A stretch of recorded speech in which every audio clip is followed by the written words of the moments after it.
नाथ साहित्य के बारे में पढ़ते हैं। सिद्धों के बाद नाथों ने सिद्धों की मान्यताओं को खारिज कर दिया। सिद्ध संख्या में 84 थे।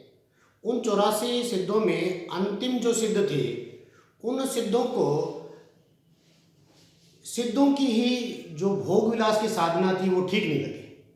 उनको लगा कि ये वामाचार का जो मार्ग है वो उचित नहीं है।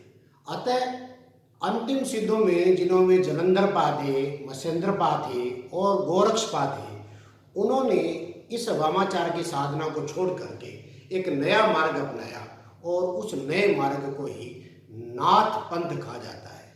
इस नाथ पंथ का प्रवर्तन का श्रेय गोरक्षपाद को जाता है, जो बाद में गोरखनाथ के नाम से कहलाए। गोरखनाथ ने इस नाथ पंथ की शुरुआत की और गुरु मत्स्येंद्र नाथ को अपना गुरु मानते हुए जो नाथ पंथ की शुरुआत की।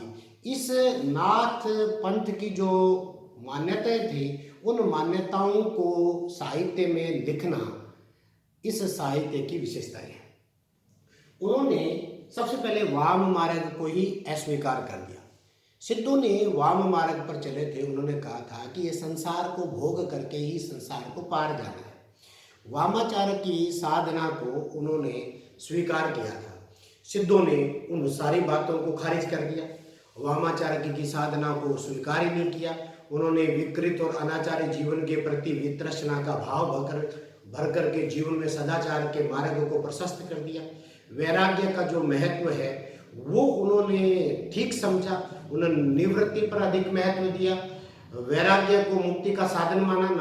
नाथों ने जो है कहा कि अजपा जप सुनि मन धरे, पांचों इंद्रिय निग्रह करे, परम अग्नि में होमे काया, तासो महादेव बंदे पाया। महादेव तब मिलता है जब पांचों इंद्रियों को, काया को होम करना पड़े। और पंचमकार जो मत्स्य, मैथुन, मदिरा ये जो थी, उनका उन्होंने निषेध कर दिया। और हजारी प्रसाद द्विवेदी इसमें लिखते हैं कि इन्होंने जो संत साहित्य जो बाद में आया था, उसके लिए भी इन्होंने एक पृष्ठभूमि तैयार की। ऐसा गोरखनाथ ने भी कहा कि अवधू मास बखंत, दया धर्म का नाश, मद पीवत तहाँ प्राण निराश। इस प्रकार संतों के लिए यहीं से खाद बीज पानी मिला है। मोक्ष का लक्ष्य, उनका लक्ष्य है जहाँ महासुख था वहाँ इन्होंने मोक्ष का लक्ष्य सामने रखा। निवृत्ति मार्गी संसार को ठीक ही नहीं समझते थे, वैराग्य को ठीक समझते थे। निर्गुण की महत्ता यहाँ इसमें और जो सिद्ध थे उनमें साम्य मिलता है। दोनों ही जो है को निर्गुण को मानते हैं और निर्गुण ईश्वर वह है जिसके बारे में हम बात कर चुके हैं, जिसको गुणों से पहचाना नहीं जा सकता, व्याख्या नहीं की जा सकती। और इसके बाद सदाचरण पे बल है। इन्होंने सदाचरण पे बल दिया। उन्होंने जो है वो वाम मार्ग पर बल दिया।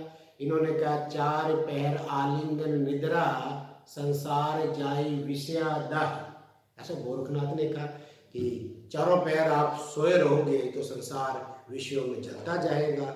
और अगर विषय वासनाओं की अग्नि में आप इच्छाओं की जो है घी डालते रहो, इच्छाओं का घी डालते रहोगे तो ये अग्नि कभी बुझने वाली नहीं है। गुरु का महत्व यहाँ पर सिद्ध और ये दोनों एक हो जाते हैं। गुरु उनके लिए भी जरूरी है, इनके लिए भी जरूरी है। प्राण या मन साधना पर बल, प्राण या मन साधना, प्राण के द्वारा, मन साधना के द्वारा ये ईश्वर के साक्षात्कार पे बल देते हैं। गोरख कहते हैं कि आत्मा ही उत्तम देवता है और आत्मा के द्वारा ही परमात्मा को पाने की बात करते हैं। उसी को ये हठ योग भी कहते हैं। हठ योग में एक कुंडलिनी जागरण के द्वारा ईश्वर से साक्षात्कार की बात करते हैं। कुंडलिनी जो है वो शरीर में ही छुपी हुई एक शक्ति है जिसको जागृत करके ब्रह्मरंध्र तक पहुंचाया जाता है और वहाँ पर ही परमात्मा से साक्षात्कार होता है।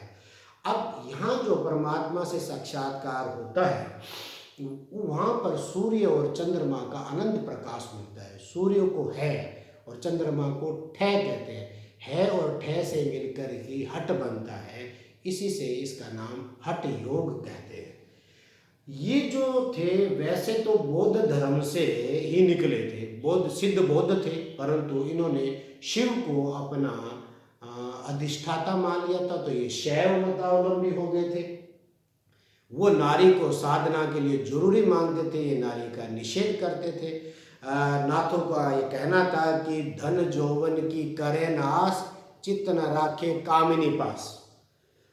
ये चित्त को कामनी से दूर रखना चाहते थे और शांत रस की प्रधानता इनके काव्य में मानी गई। इन्होंने जो है बाकी रस थोड़े बहुत मिलते हैं, परंतु शांत रस इनके काव्य में प्रमुख है। इनका काव्य मुक्तक है और भाषा संध्या है और शांत रस में इनका काव्य लिखा, अलंकार इत्यादि कम है। इनके नाथों में 9 नाथ हुए हैं, परंतु गोरखनाथ ही मुख्य कवि हुए हैं। गोरखनाथ की रचनाएं जो है वही नाथ साहित्य का प्रमुख साहित्य।